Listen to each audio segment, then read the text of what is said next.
Ahojte, vítam vás pri crash teste. Vymyslel som tu pár Lego stavieb, napríklad toto modré srdiečko, takú keby väžu. Potom tuto, čo som pospájal zo 4x4, je to veľmi ohybné a labilné. No, potom tu mám také vlnky červené. Potom tu mám také keby schody. Potom tu mám dačo ako guľu. No tak, idem asi začať prvé s týmto. Bum, to bolo prvé. To už môžeme dať preč. Ostalo to takto. No, teraz môžeme skúsiť toto tu biele. Good.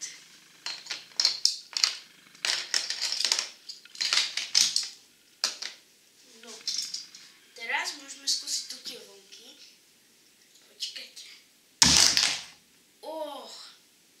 Až z krabice to vyletelo. Počkajte, ja to pozbierám. No, ešte raz to skúsim hodiť.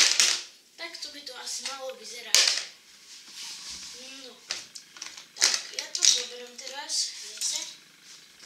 A ešte nám tu ostavujú posledné 3 stavby. Srdiečko pôjde na záver. No, teraz skúsime tú čiernu pyramidu. No, ako dúfal som, že sa to viac zničí, ale škoda.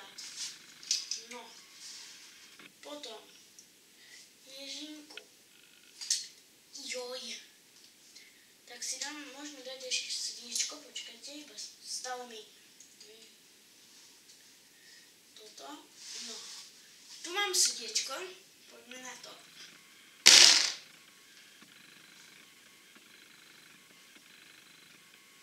A tu mám toto tu veľmi zlú stavbu.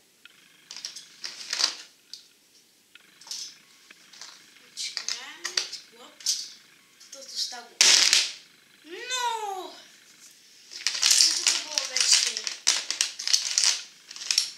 Tak teraz vám ukážem, že taký kociek som použil.